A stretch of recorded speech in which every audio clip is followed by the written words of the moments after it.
Hello, good morning class. I am Om Prakash Singh Bari, your biology teacher.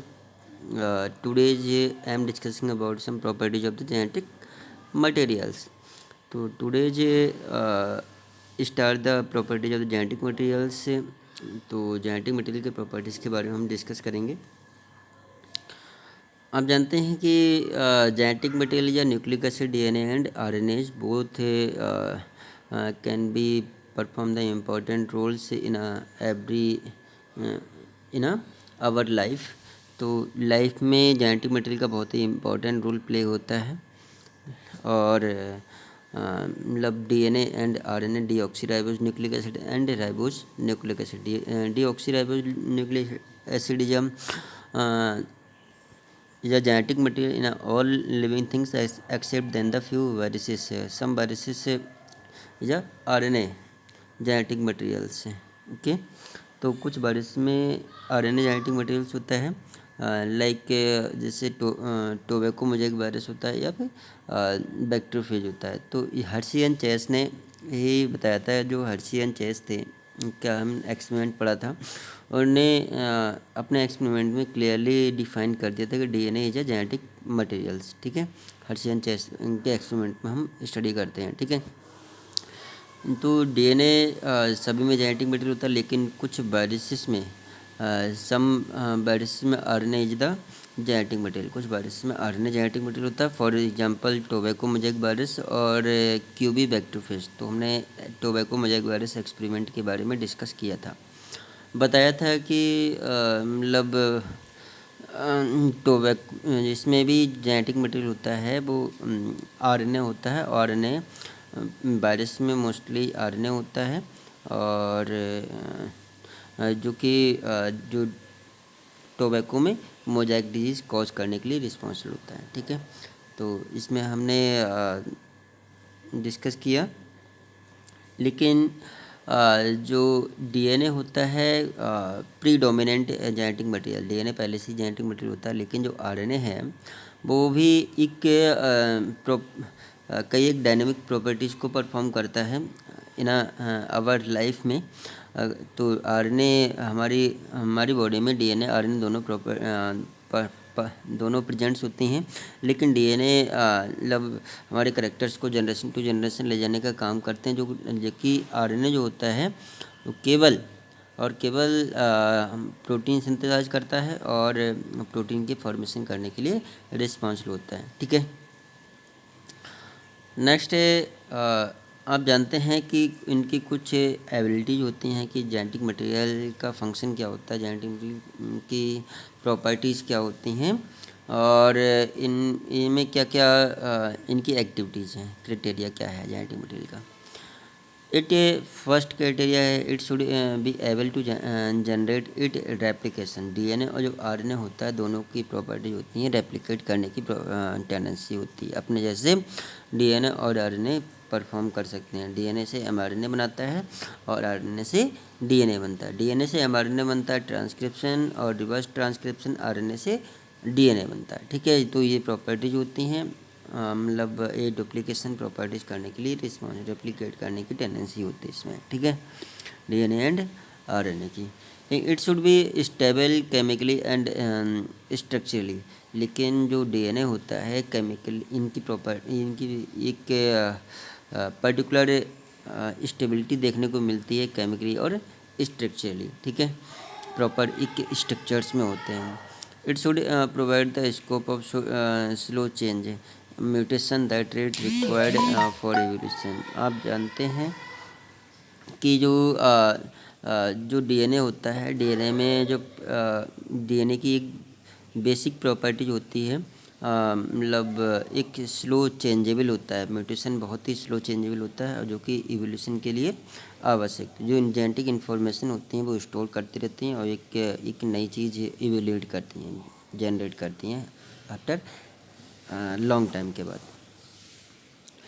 तो it should be able to express itself in the formation of Mendelian character. तो Mendelian character के Mendel's ने बताया था कि जो gene होते हैं जो कि ट्रांसमिट होते रहते हैं, जनरेशन टू जनरेशन ट्रांसमिट होते रहते हैं और डीएनए जो होता है इन्फॉर्मेशन को स्टोर करता है। डीएनए जो होता है इन्फॉर्मेशन को स्टोर करता है, और कुछ इसमें मतलब क्लाइमेटिक फैक्टर्स या फिर हमारे कुछ इन्वायरमेंट एक्टिविटीज़ के बेस पर हमें कुछ इवोल्यूशन होता है, सॉरी म्यूटेशन होता है, और जिससे मतलब इवोल्यूशन करने के लिए रिस्पॉन्सिबल होते हैं। ठीक है। अच्छा, आप जानते हैं कि जो डीएनए होता है is a more stable than to the RNA. RNA is less stable. Less stable क्यों होता है? आरएनए लेस स्टेबल क्यों होता है? डीएनए मोर स्टेबल होता है क्योंकि डीएनए में स्लो म्यूटेशन होता है। डीएनए में स्लो म्यूटेशन होता है जो कि एवोल्यूशन करने के लिए रिस्पॉन्सिबल होता है, और आरएनए में फास्ट म्यूटेशन होता है। आरएनए में बहुत तेज़ी से फास्ट म्यूटेशन होता है, इसीलिए इनकी रिएक्टिविटी मैक्सिमम होती है देन टू द डीएनए। इनकी रिएक्टिविटी हायर हायर रिएक्टिविटी होती है आरएनए में और देन टू द डीएनए, लेकिन stable more stable DNA than to the RNA.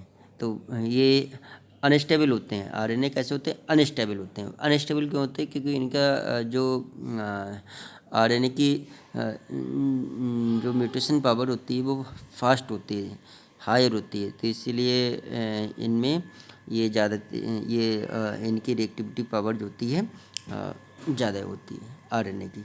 ठीक है, इसलिए ये अनस्टेबल होते हैं और डीएनए स्टेबल होते हैं। ठीक है, इनके जो रिएक्टिविटी सॉरी जो म्यूटेशन पावर होती है उनका रेट बहुत ही कम होता है। ठीक है, तो ये प्रॉपर्टीज़ के बारे में थोड़ा पढ़ लेंगे। डीएनए क्या होता है, आरएनए क्या होता है, उस डीपली आप पढ़ लेंगे। थोड़ा सा मैंने ऐसे ही बता दिया। और आरएनए जो वर्ड होता है, आप जानते हैं जो जेनेटिक मटेरियल, सबसे पहले जेनेटिक मटेरियल अर्थ पे कौन सा आया? आरएनए आया। ठीक है, सबसे पहले जो जेनेटिक मटेरियल आया था अर्थ पे, आरएनए। ठीक है, अच्छा, आरएनए से रिवर्स ट्रांसक्रिप्शन हुआ, डीएनए बना। वायरस में होता है ये। और ट्रांसक्रिप्शन हुआ, डीएनए से ट्रांसक्रिप्शन हुआ, एमआरएनए बना।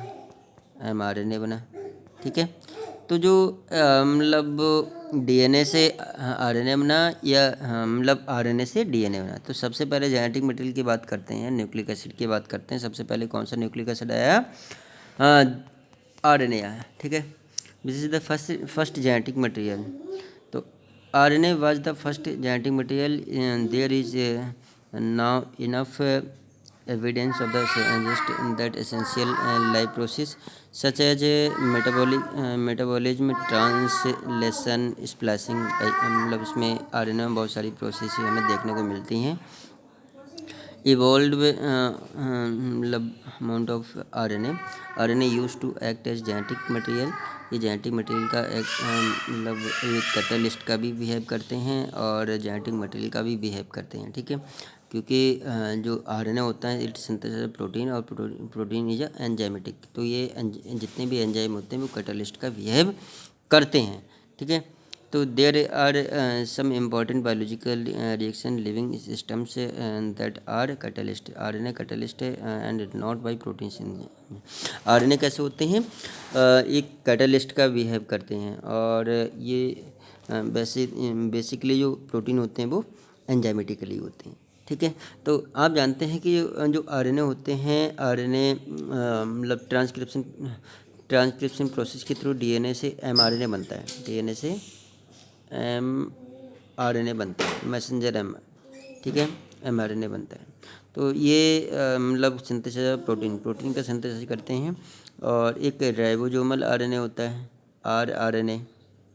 तो ये भी मतलब जो राइबोसोम्स होते हैं, राइबोसोम्स सिंथेसाइज ऑफ प्रोटीन। और एक होता है टीआरएनए, तो transcription RNA.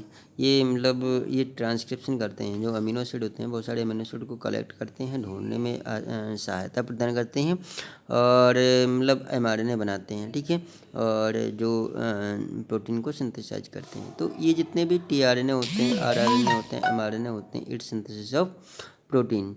These are less stable than the DNA. DNA is more stable than the RNA. ठीक है।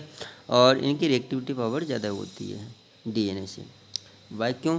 तो डीएनए अनस्टेबल क्यों होता है? सॉरी आरएनए अनस्टेबल क्यों होता है?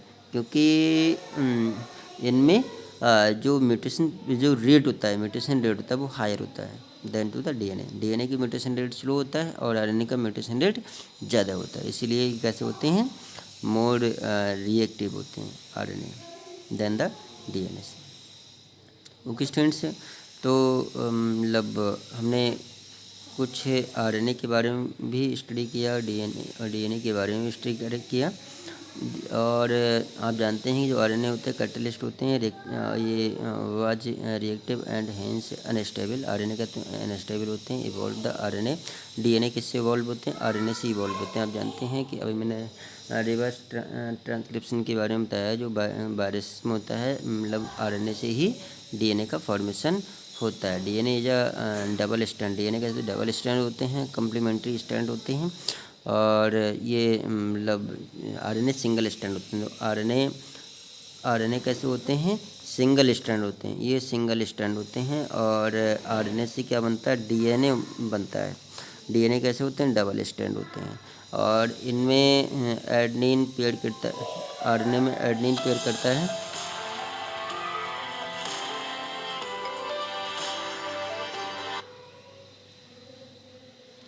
आरएनए में